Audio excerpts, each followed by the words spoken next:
The wine glass clinked against the metal table, and everyone turned to look at Kara.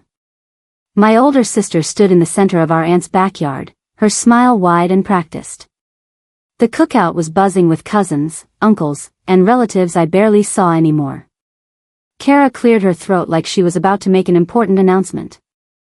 I just want to say how proud I am of our family, she started, her voice carrying across the lawn. We've got doctors, lawyers, business owners. She paused, letting her eyes sweep the crowd before landing on me. And then there's my little sister, who dropped out of college because, well, she just couldn't handle it. Laughter rippled through the crowd. Someone raised their phone to record. My chest tightened.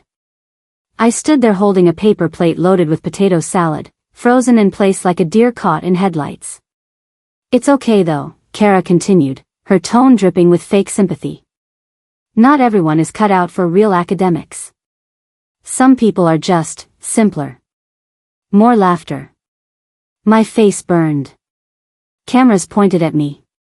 My mother stood near the grill, her expression somewhere between uncomfortable and amused. She didn't correct Kara. Nobody did. I set my plate down carefully on the nearest table, my hands shaking. Without a word, I walked toward the back gate, my pulse pounding in my ears. Behind me, I heard Kara's voice float over the laughter. See? She can't even take a joke. If you're watching this video, please like, subscribe to the channel, and tell me in the comments where you're watching my revenge story from. I want to know how far it has traveled. My name is Ainsley Porter, and I am 31 years old. I work as a data scientist in Boston, leading a small analytics team for a tech startup. But 5 years ago, I was the family disappointment. At least, that was the story Kara told everyone. The truth was different. I didn't drop out of college because I was dumb. I took an emergency leave during my junior year when our father had a stroke. Someone needed to be home with him during his recovery, and Kara was too busy climbing the corporate ladder at her public relations firm.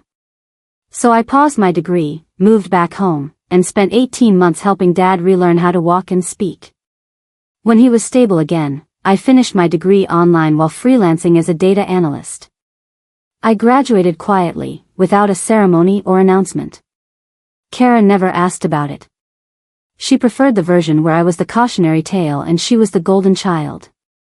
Tonight's humiliation at the cookout was not new.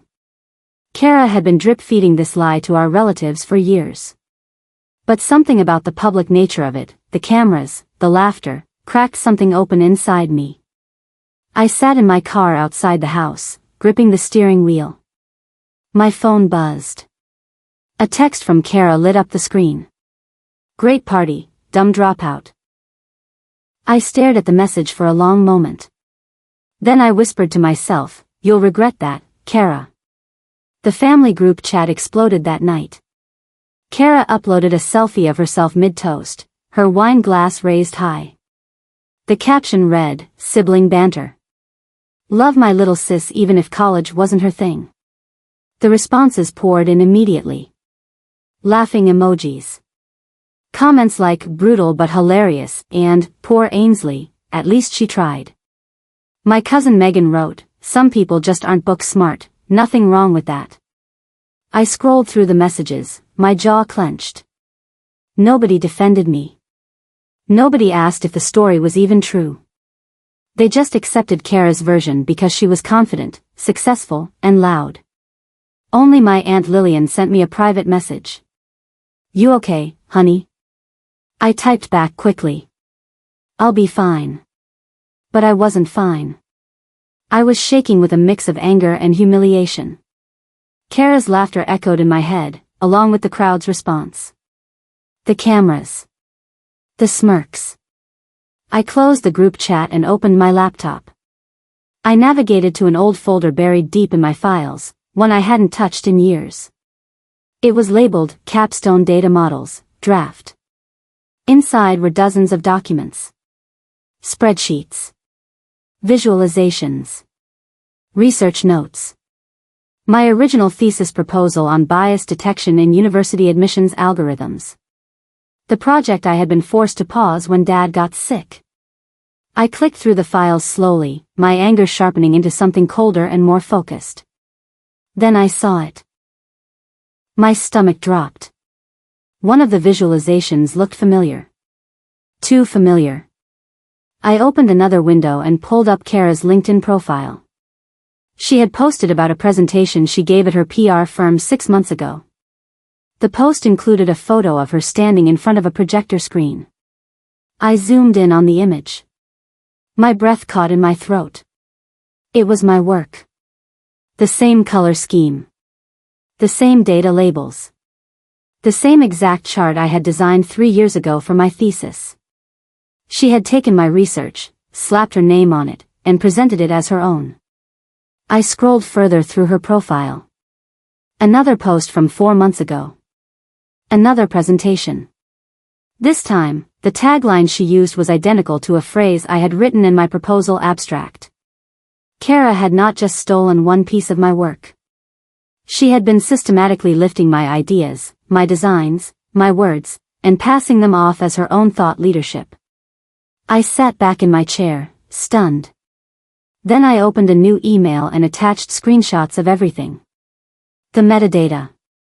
The timestamps. The original files with my name embedded in the document properties. I sent it all to myself with the subject line, proof. My phone buzzed again. Another text from Kara. Hope you're not sulking. It was just a joke, relax. I didn't respond. I didn't need to anymore. I spent the next few days digging deeper. Every presentation Kara had posted online, every article she had written for her company's blog, every thought leadership piece she shared on LinkedIn. I cross-referenced them all against my old files. The pattern was clear. She had been borrowing from my work for years, probably assuming I would never notice. After all, I was the dropout. The failure. Why would anyone believe me if I accused her? I thought about confronting her directly, but I knew how that would go. Kara was a master at manipulation. She would twist it, gaslight me, make me look paranoid or jealous. She had spent years controlling the family narrative. One conversation was not going to change that. Instead, I made a decision. I would not argue with her anymore. I would not defend myself in group chats or family dinners. I would just prove it. I pulled up my old thesis proposal and started refining it. The research was still solid. The data was still relevant. In fact, with a few updates and some new case studies, it could be even stronger. I worked late into the night, rebuilding the project from the ground up. This time, I was not doing it for a grade.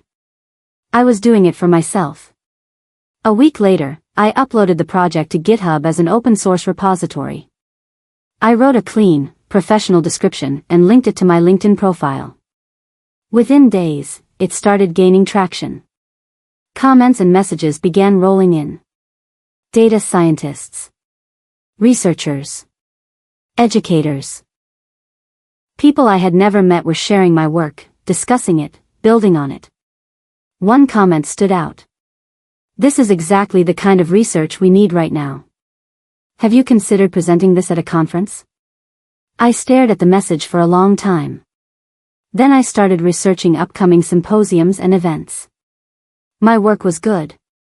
I knew it was. But after years of being told I was not smart enough, a part of me still doubted. Then my phone rang. The caller ID showed a number I did not recognize, but the area code was California. I answered hesitantly. Hello?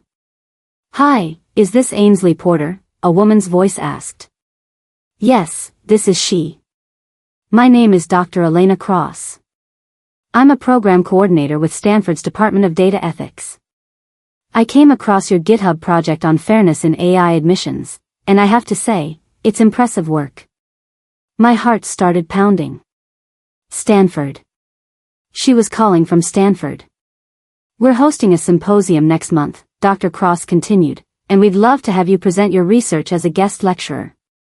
Would you be interested? I could barely breathe. Yes, I managed to say. Absolutely. Wonderful.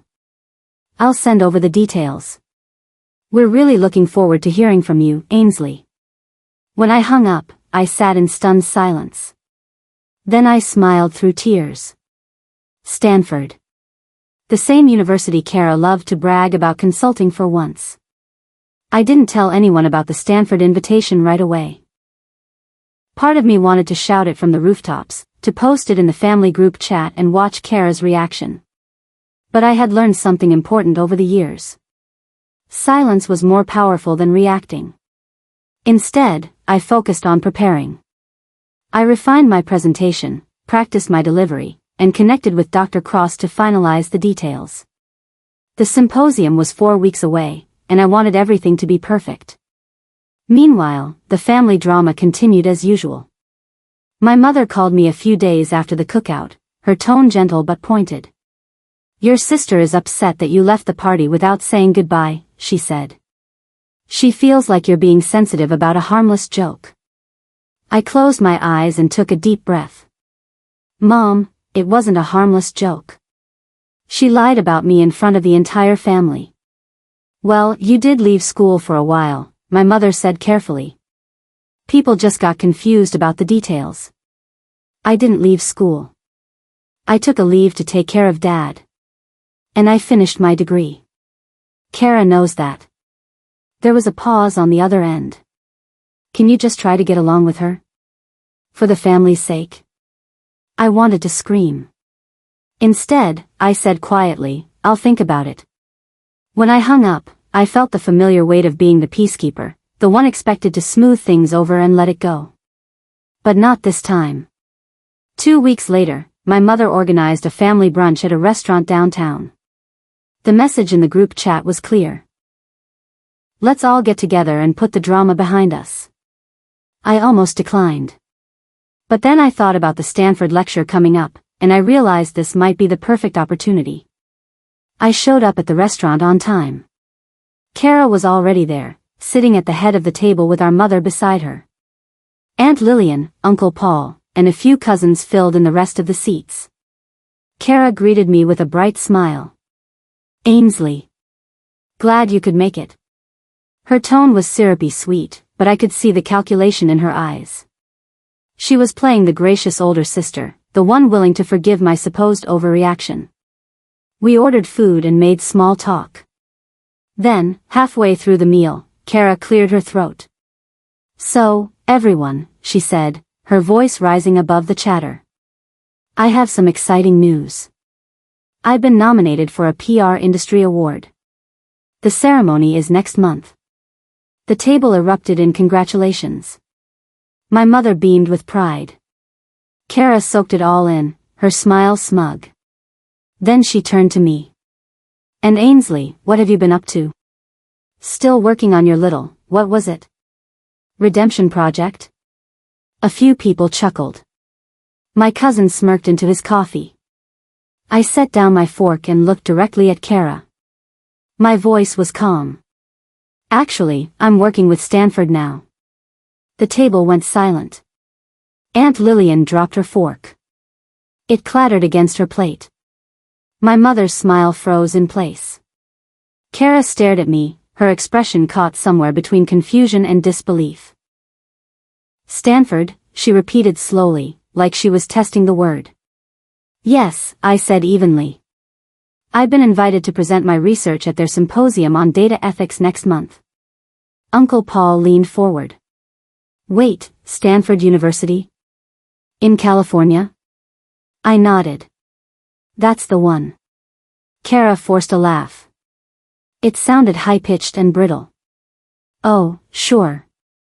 And I'm having dinner with NASA next week." Nobody else laughed.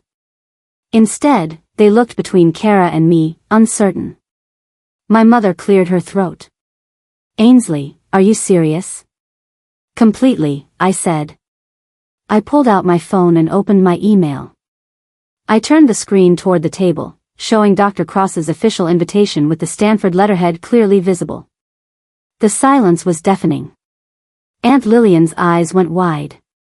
My cousin leaned over to look at the screen, his smirk gone. Kara's face flushed.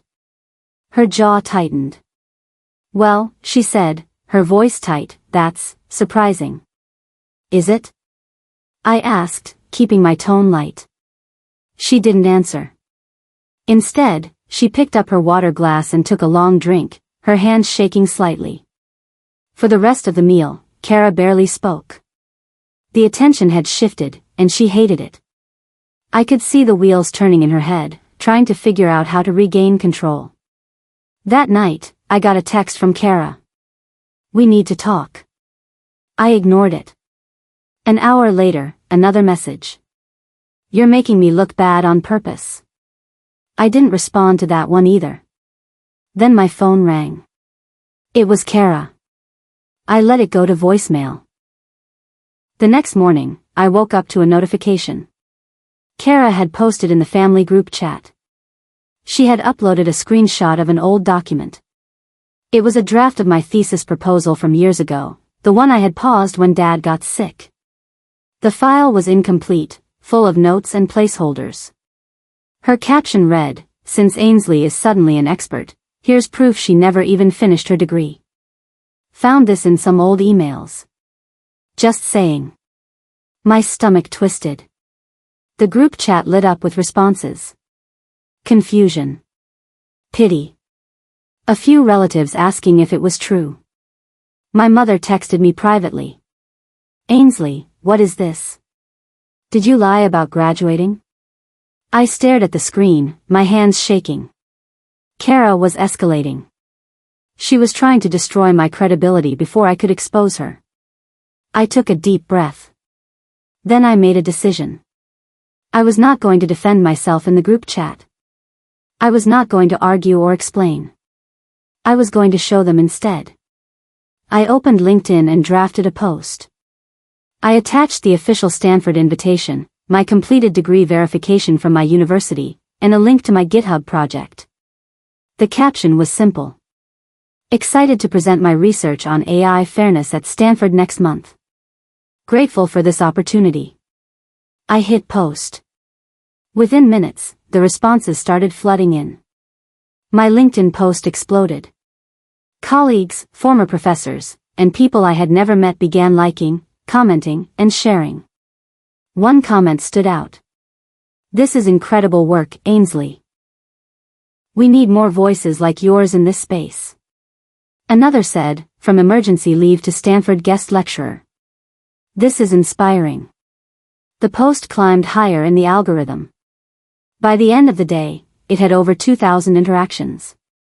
My phone buzzed constantly with notifications. Connection requests. Messages of support. People asking about my research. Then I got a direct message from someone I did not recognize. The profile showed they worked at Kara's PR firm. Hi Ainsley. I saw your post. Can we talk privately about some concerns regarding plagiarism? I think you should know something about presentations at our company. My heart raced. I replied immediately. Yes, I'm available to talk.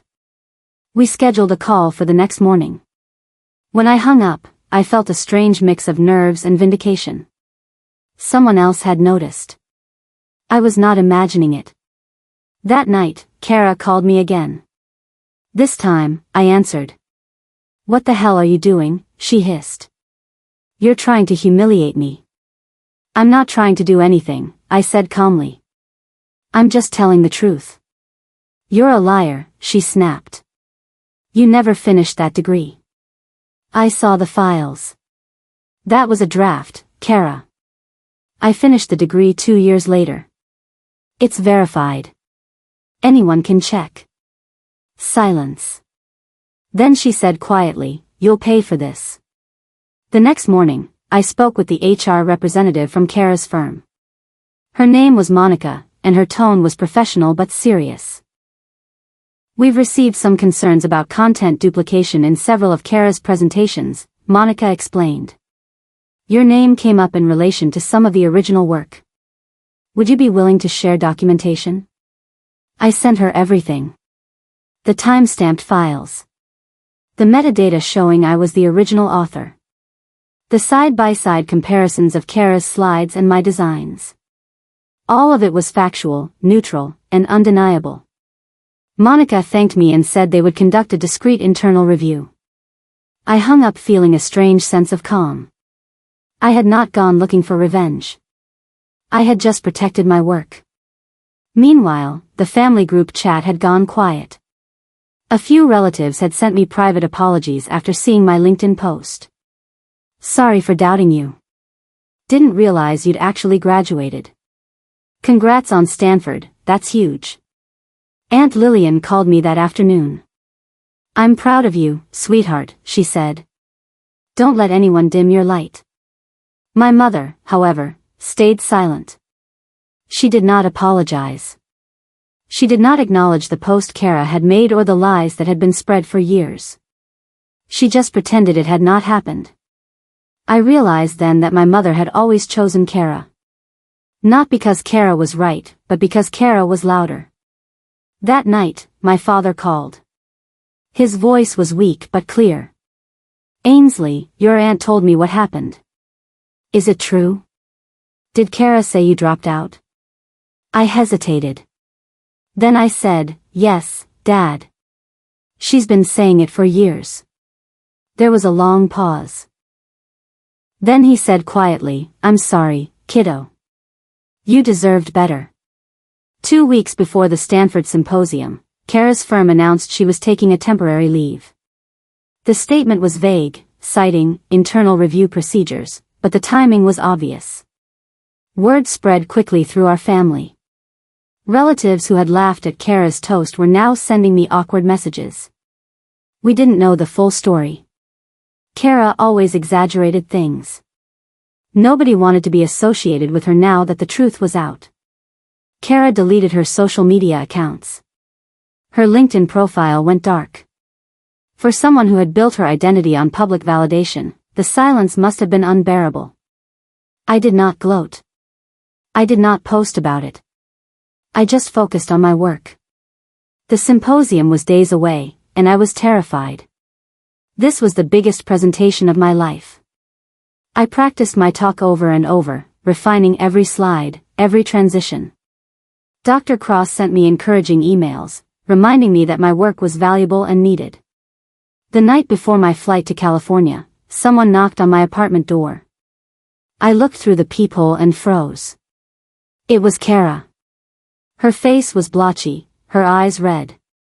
She looked smaller somehow, like she had shrunk under the weight of her own lies. I opened the door slowly. What do you want? Please don't go tomorrow, she said, her voice breaking. If you give that talk, everyone will know. They'll put it together. My career is already over. Don't make it worse. I stared at her. For years, I had wanted an apology. An acknowledgement. Something. But now, standing in my doorway, she was not apologizing. She was asking me to stay quiet. I shook my head. No, Kara. The auditorium at Stanford was packed.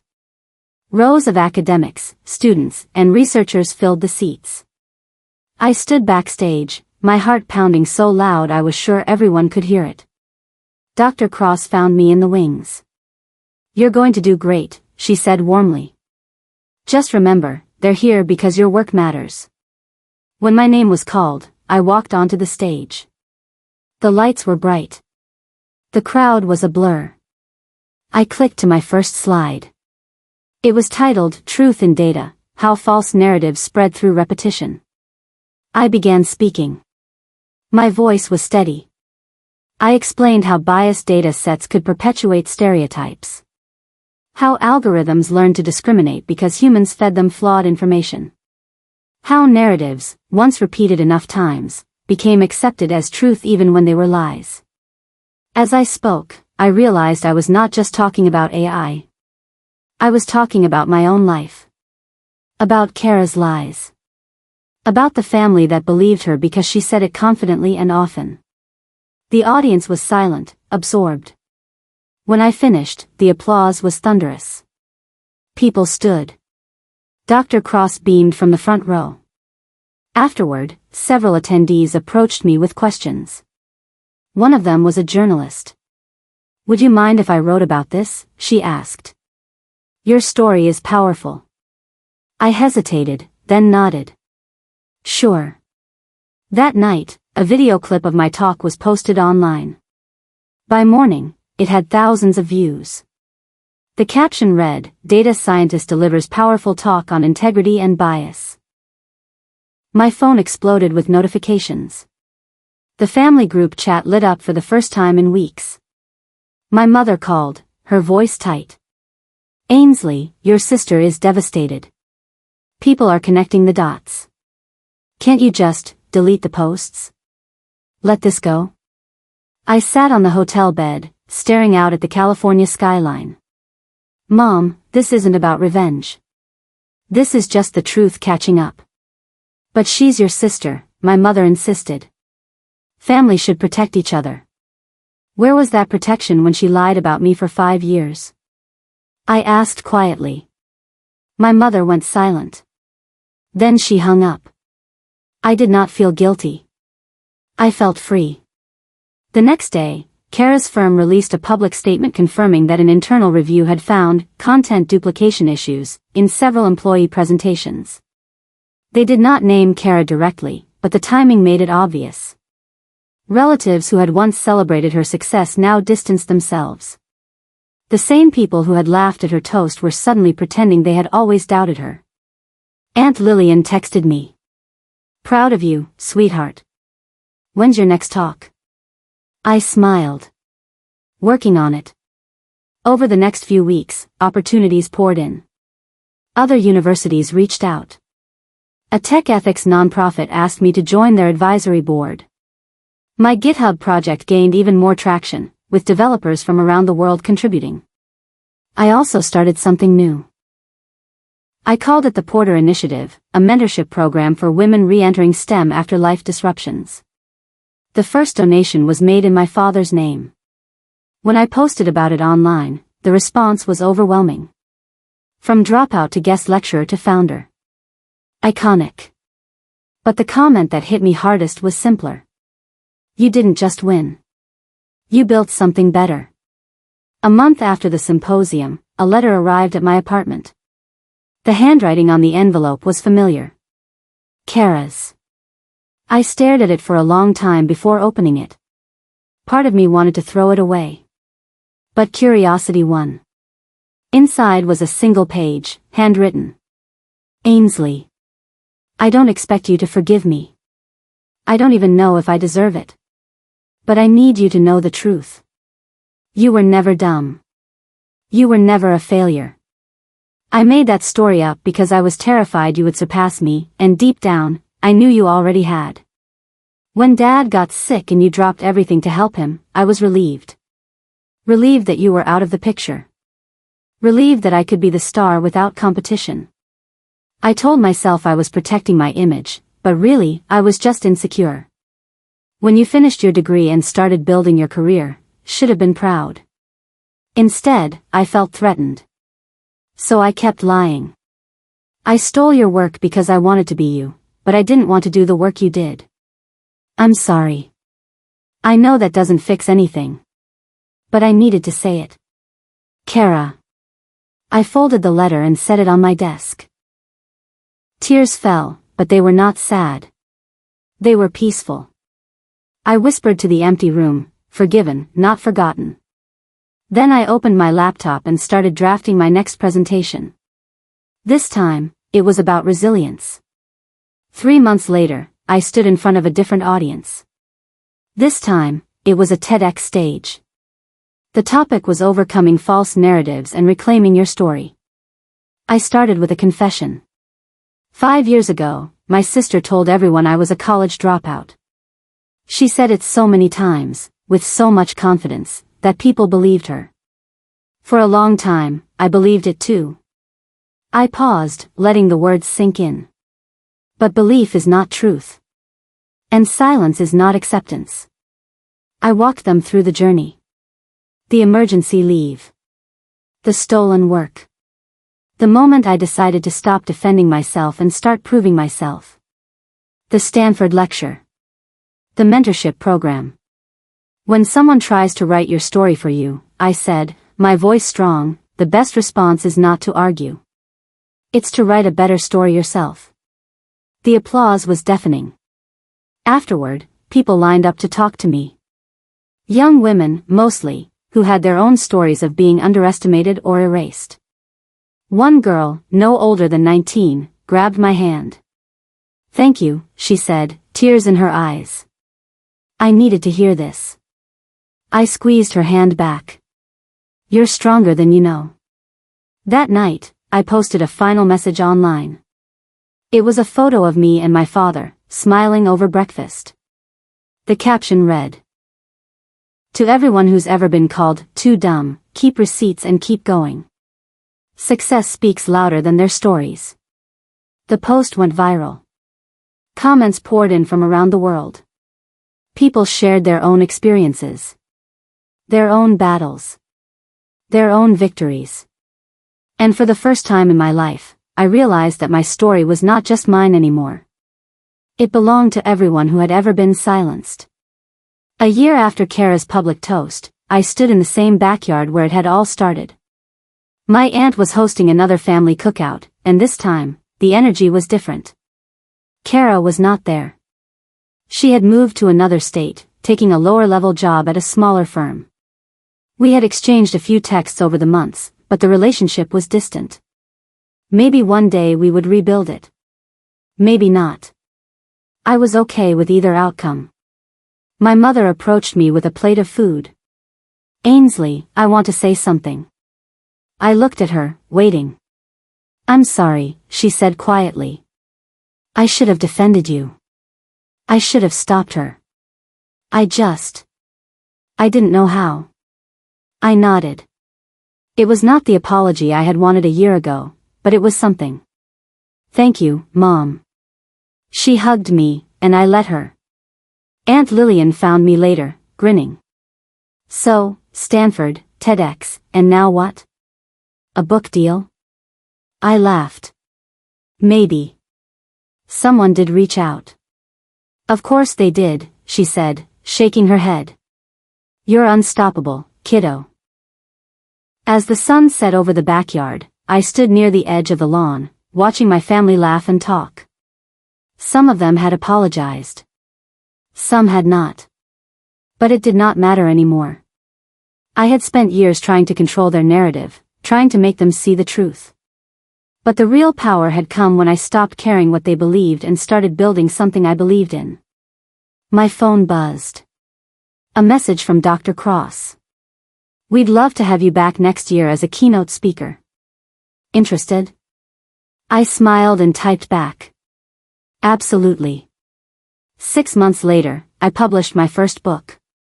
It was called Receipts and Resilience, Reclaiming Your Story in a World That Wants to Write It For You. The book tour was exhausting but exhilarating. I spoke at universities, conferences, and community centers. Everywhere I went, people shared their stories with me. Stories of being underestimated, dismissed, or erased. One woman told me she had been labeled too emotional at work for years. After reading my book, she documented every meeting, every dismissal, and eventually filed a formal complaint. Her company launched an investigation, and 3 managers were reprimanded. Another reader, a man in his 50s, told me he had been written off as too old to learn new skills. He used my advice to build a portfolio of projects and landed a job at a tech startup. Their stories fueled me. They reminded me why I had fought so hard to reclaim my own narrative. The book climbed the bestseller lists. Media outlets reached out for interviews. One journalist asked, "Do you think your sister regrets what she did?" I thought about it carefully before answering. I think she regrets getting caught.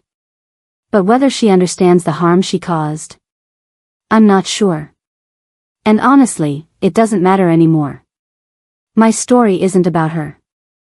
It's about what I built in spite of her. The interview went viral. People loved the honesty. Kara reached out after that interview. Her message was short. "I saw the interview. You're right. I'm sorry it took me so long to understand." I didn't respond immediately. I let the message sit for a few days.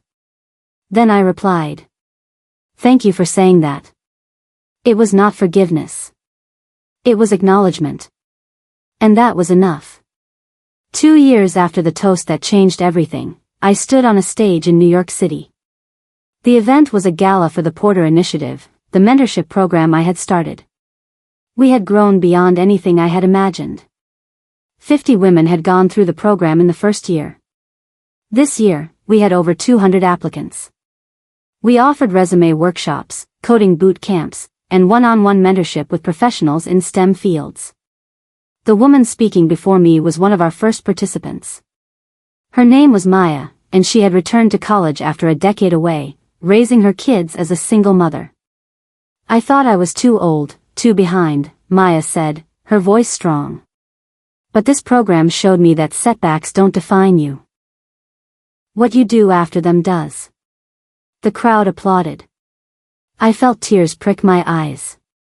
When it was my turn to speak, I looked out at the audience. Donors, mentors, participants, and supporters. My father sat in the front row, his health frail but his smile wide. Aunt Lillian sat beside him, beaming. 2 years ago, I began. Someone I loved tried to erase my story. She told everyone I was not smart enough, not capable enough, not enough. And for a while, I believed her. I paused, letting the words settle. But then I realized something. The best revenge is not proving someone wrong. It's proving yourself right. The applause was thunderous. People stood. Cameras flashed. After the gala, my father pulled me aside. I'm so proud of you, kiddo, he said, his voice thick with emotion. Your mom would have been proud too. I hugged him tightly, feeling the weight of everything we had been through together. Thanks, Dad. 3 years later, the Porter Initiative had expanded to 12 cities. We had partnered with major universities and tech companies to offer scholarships, internships, and job placements. I had also become a regular speaker on the conference circuit, talking about bias in AI, resilience in the face of adversity, and the importance of documentation and evidence. Kara and I had slowly rebuilt a relationship. It was not what it used to be, and it never would be. But we texted occasionally. She sent me a card when my book hit the bestseller list. I sent her a message when she got promoted at her new job. The past was not forgotten, but it was no longer the defining feature of our relationship. One day, I received an email from a high school teacher in Ohio. She had used my TEDx talk in her class as part of a unit on critical thinking and media literacy. One of my students was being bullied online, she wrote. False rumors were spreading about her. She felt hopeless. But after watching your talk, she started documenting everything. She presented the evidence to the school administration, and the bullying stopped. She told me, I learned that the truth wins when you have receipts. Thank you for giving her that lesson. I read the email 3 times, tears streaming down my face. That student, whoever she was, had taken my story and made it her own. She had turned pain into power. That was the moment I realized the ripple effect of speaking up. My story had not just changed my life. It had changed others. And that was worth more than any revenge could ever be. 5 years after the toast, I received an invitation to speak at a prestigious conference on data ethics. The keynote address. It was the culmination of everything I had worked for. The night before the event, I sat in my hotel room, reviewing my notes. My phone buzzed. A text from Kara. Good luck tomorrow. I know you'll be amazing. I smiled and typed back. Thank you. The next day, I walked onto the stage in front of 1,000 people. Leaders in technology, academia, and policy. My hands were steady. My voice was clear. I opened with the story of the toast. The laughter. The cameras. The humiliation. Then I walked them through the journey. The stolen work. The Stanford lecture. The book. The mentorship program.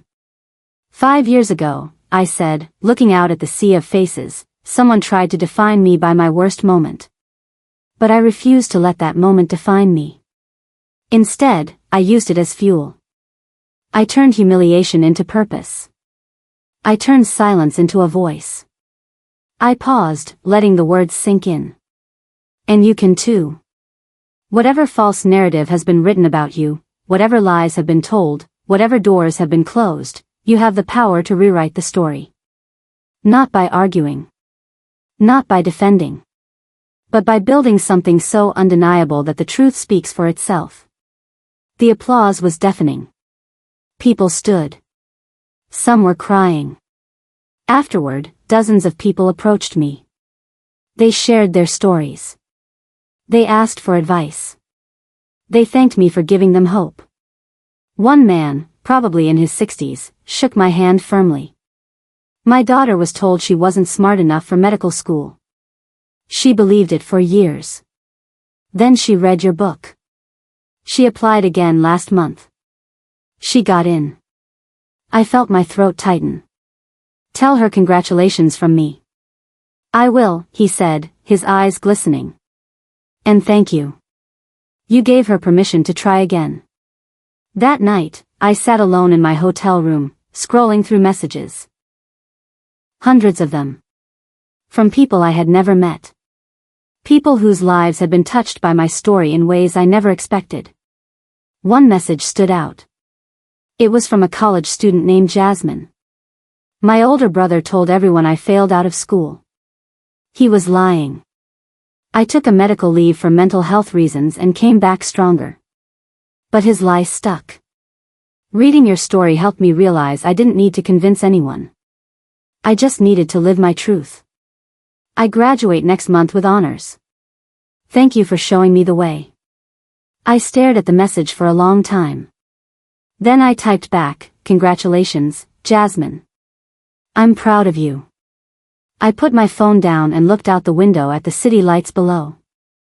Somewhere out there, people were fighting their own battles against false narratives. And maybe, just maybe, my story was helping them win.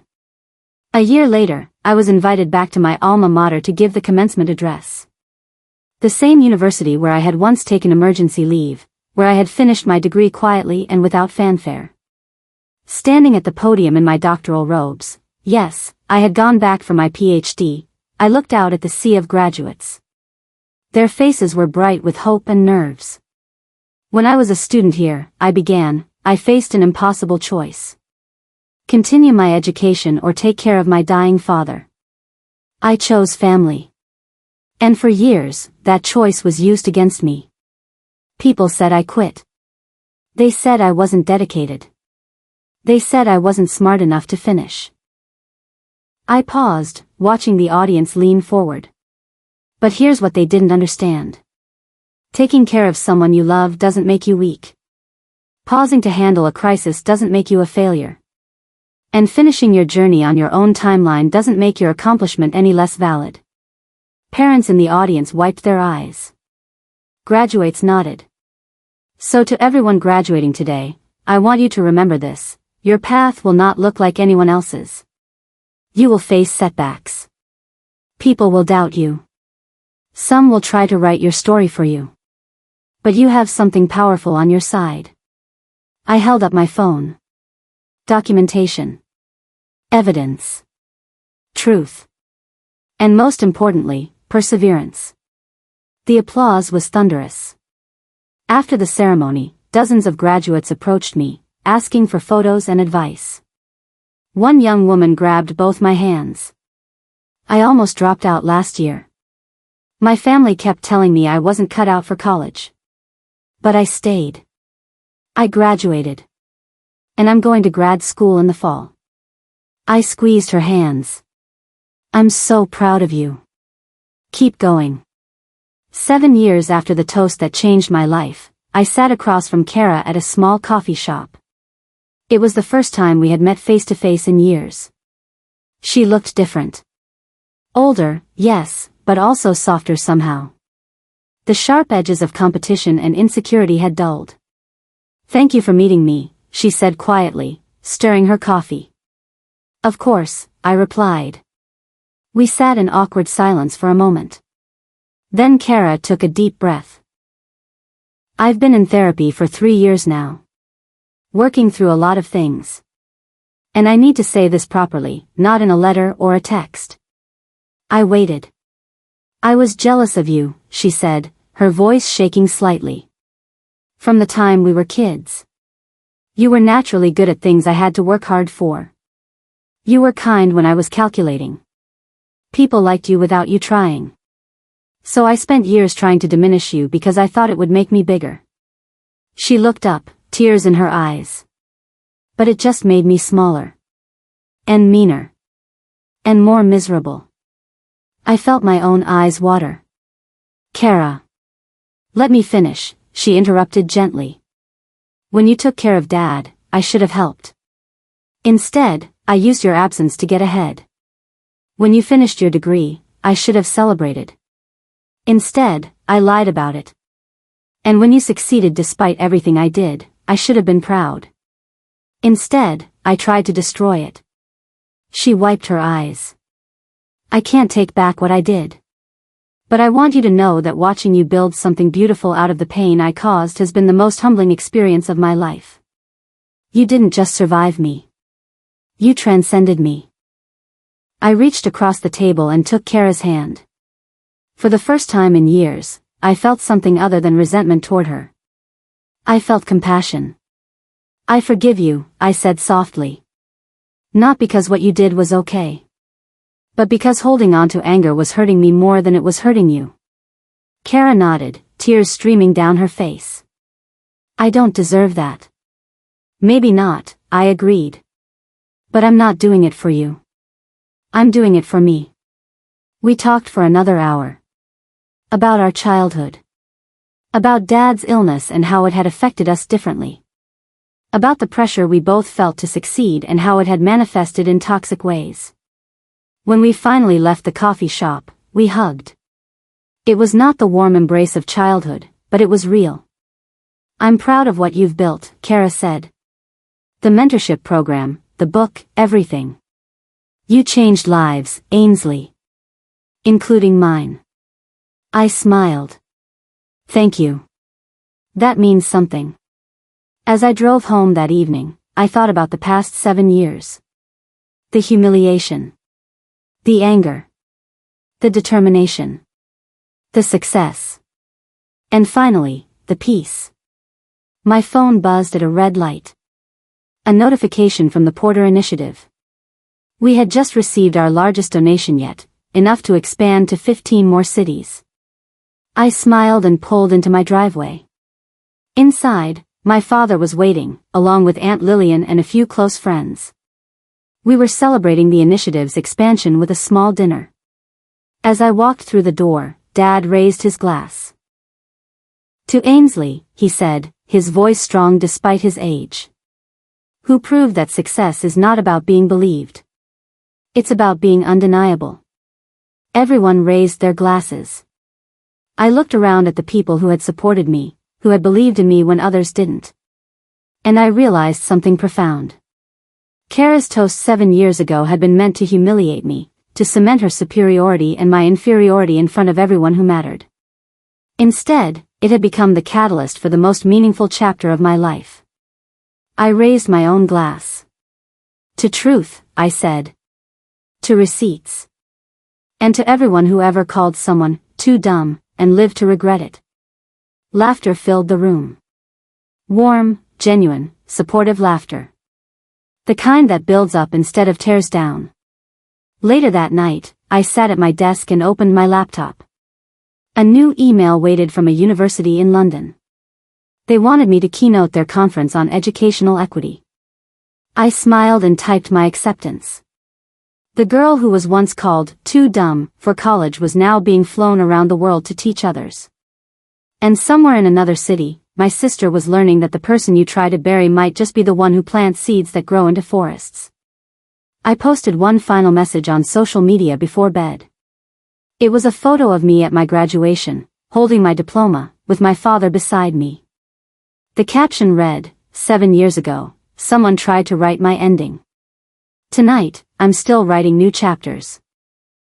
To everyone fighting to reclaim your narrative, keep your receipts, keep your integrity, and keep going.